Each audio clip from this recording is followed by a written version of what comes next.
In the peaceful suburbs of a small town where nothing ever seems to go wrong, an ordinary evening turned into a night of terror. This is the story of Lisa, a teenage babysitter, and the nightmare that changed her life forever. Lisa was a responsible and experienced babysitter, hired by the Thompson family to watch their two young children, Emma and Max, while they went out for the evening. It was a typical Friday night, and everything seemed normal as the Thompsons gave Lisa their contact information, kissed their children goodnight, and left. After playing games and reading bedtime stories, Lisa tucked Emma and Max into bed.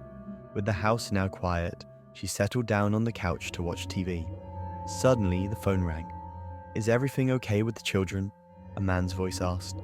Lisa assumed it was Mr. Thompson checking in, but the voice sounded different. She brushed it off as a wrong number and hung up. Minutes later, the phone rang again. "Have you checked on the children?" the same voice inquired. Lisa's unease grew as the calls became more frequent and more disturbing. Each time, the caller's tone grew more menacing. Lisa decided to check on Emma and Max, who were sound asleep in their beds. She locked all the doors and windows, trying to calm her racing heart. But the phone calls continued, each one more terrifying than the last. With trembling hands, Lisa called the police and reported the harassing calls. The dispatcher assured her they would trace the next call and advised her to stay calm. When the phone rang again, Lisa answered, her voice shaking. The dispatcher spoke urgently. "We've traced the call. It's coming from inside the house. Get out now." In a state of sheer panic, Lisa grabbed Emma and Max and bolted out of the house, not stopping until she reached a neighbor's home. The police arrived within minutes and searched the house. Inside the house, the police discovered a hidden attic space. In it, they found makeshift bedding, food wrappers, and a notebook filled with disturbing notes about the children and Lisa.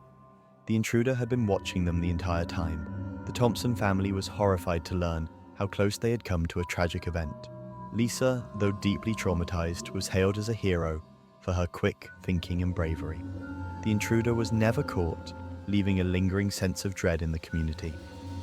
The babysitter's nightmare is a stark reminder of the hidden dangers that can lurk in the most unsuspecting places. Always be vigilant and trust your instincts, because sometimes the real horror is closer than you think.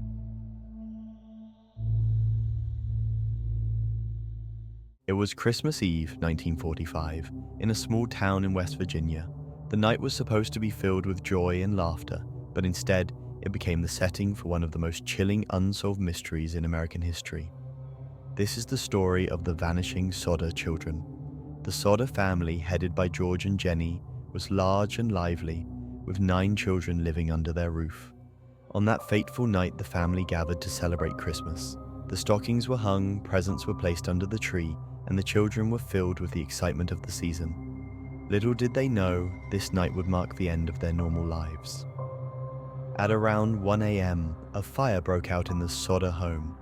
George and Jenny, along with 4 of their children, managed to escape, but 5 of the children, Maurice, Martha, Louis, Jenny, and Betty, were trapped inside. George frantically tried to rescue them, but the fire spread too quickly. In the chaos, the phone line was found dead, the ladder that was always by the side of the house was missing, and George's trucks, which he planned to use to reach the attic, mysteriously wouldn't start. As the flames consumed their home, George and Jenny could only watch helplessly. By morning, the house was reduced to ashes, and authorities claimed that the fire had been caused by faulty wiring. But when no remains of the children were found in the rubble, the Sodders began to suspect that something far more sinister had occurred. George and Jenny couldn't shake the feeling that their children had been taken. Eyewitnesses reported seeing strangers lurking around the property in the days before the fire.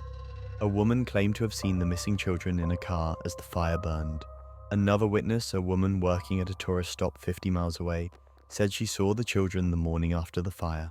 Determined to find the truth, George and Jenny hired private investigators. What they uncovered only deepened the mystery.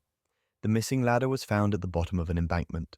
A telephone repairman confirmed that the lines had been deliberately cut, not burned. And strangest of all, a witness came forward claiming to have seen a man at the fire scene taking a block and tackle used for removing car engines. George also heard rumors of a possible kidnapping, orchestrated by the Sicilian mafia. George, an outspoken critic of Italian dictator Mussolini, had clashed with many in the local Italian community. Could this be a vendetta? The theories seemed far-fetched, but the Sodders were willing to consider anything. In their quest for answers, the Sodders put up a billboard along Route 16 with photographs of the missing children and a plea for information. They offered a $5,000 reward, later increased to $10,000 for any leads. Tips poured in from across the country, each one a glimmer of hope that quickly faded upon investigation. Years passed, and in 1968, Jenny received a photograph in the mail. It was a picture of a young man who bore a striking resemblance to their missing son, Louis. The back of the photo read, "Louis Sodder, I love brother Frankie, little boys, and 90,132 or 35. The cryptic message reignited their hopes, but despite hiring another private detective to follow this lead, they never got any closer to finding the truth. The Sodders never gave up their search. They passed away without ever knowing what happened to their children. The surviving Sodder children continued the search, but the mystery remains unsolved to this day. Was it an abduction, a planned disappearance, or something even more unfathomable? The Vanishing Sodder Children is a story that chills the spine and grips the heart. It's a reminder that some mysteries refuse to be unraveled, lingering like a ghost in the shadows of history. The Sodders' tireless quest for answers stands as a testament to the power of love and the enduring hope that one day the truth will come to light. And so, as we reflect on this haunting tale, we are left to wonder, what really happened to the Sodder children on that fateful Christmas Eve? Perhaps somewhere out there the answer awaits, just beyond our reach.